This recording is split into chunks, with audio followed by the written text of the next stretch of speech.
Hello student, we have to learn the life process in living organism of the class 9. त्यामध्ये दोन topic आहेत, एक म्हणजे excretion आणि दुसरा म्हणजे एक्सक्रीशन इन ह्यूमन बीइंग. चला स्टुडंट आपण बघूयात एक्सक्रीशन म्हणजे नेमकं काय.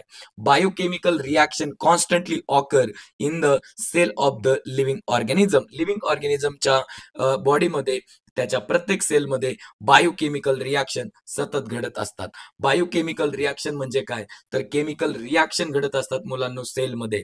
तर कोणत्या केमिकल रिॲक्शन आहेत, तर डायजेशन ही सुद्धा केमिकल रिॲक्शन आहे, रेस्पिरेशन सुद्धा केमिकल रिॲक्शन आहे. स्टुडंट, आपल्या सेलमध्ये जो मायटोकॉन्ड्रिया असतो त्या मायटोकॉन्ड्रियामध्ये ग्लुकोज असते आणि आपण घेतलेला ऑक्सिजन श्वासावाटे दॅट ग्लुकोज आणि ऑक्सिजन यांची रिॲक्शन होते आणि त्यापासून एनर्जी तयार होते. ही सुद्धा काय आहे, तर केमिकल रिॲक्शन आहे. After the digestion the food is carried toward the cell by the blood. आपण फूड मटेरियल खाल्ल्यानंतर मुलांना ते डायजेस्ट होतं आणि ते डायजेस्ट झाल्यानंतर ते जे फूड मटेरियल आहे प्रत्येक सेल पर्यंत वाहून नेण्याचं काम हे कोण करतं, तर ब्लड करतं. म्हणजे फूड मटेरियल प्रत्येक सेल पर्यंत पोहोचवण्याचं काम हे ब्लड करतं. Inside the cell energy is produced from the food in the form of ATP. म्हणजे मुलांनो की या फूड पासून काय तयार केली जाते, तर एनर्जी तयार केली जाते आणि ही एनर्जी एटीपीच्या रूपात तयार केली जाते. तर एटीपी म्हणजे काय, तर ॲडेनोसाइन ट्रायफॉस्फेट. म्हणजे आपल्या बॉडीमधली जी एनर्जी तयार होते ती एटीपीच्या रूपामध्ये असते.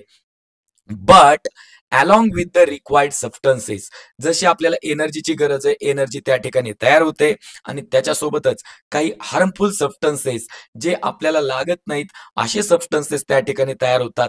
जसं की युरिया तयार होतो, युरिक ऍसिड तयार होतं, अमोनिया तयार होतो. म्हणजे हे जे सबस्टन्सेस आहेत कधी तयार होतात, की ज्या वेळेस एनर्जी तयार होणार असते त्याच वेळेस हे हार्मफुल सबस्टन्सेस तयार होतात.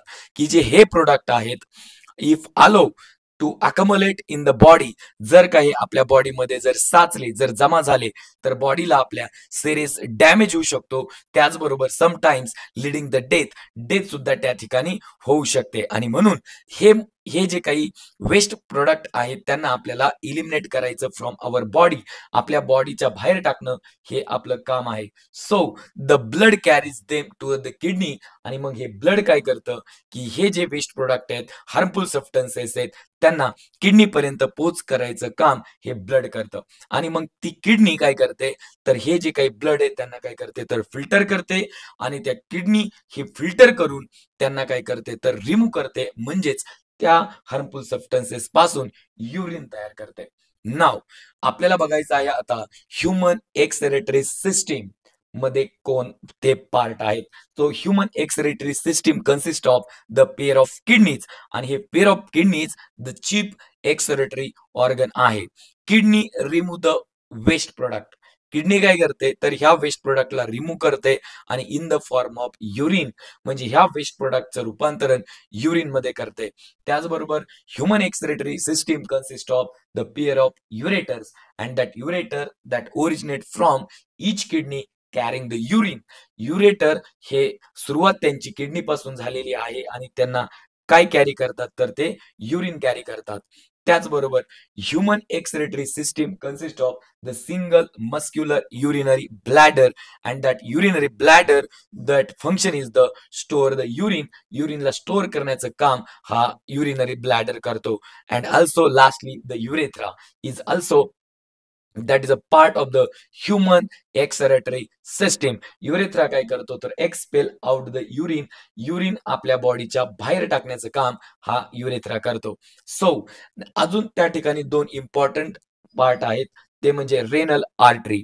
Renal artery that artery carries the blood to the kidney is called renal artery.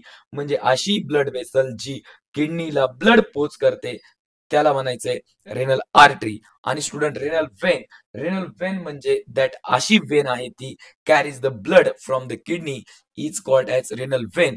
म्हणजे किडनी पासून ब्लड वाहून येण्याचं काम कोण करतं, तर रेनल वेन करते हार्टकडे. म्हणजे ब्लड हे हार्टकडे पोहोचवण्याचं काम रेनल वेन करते.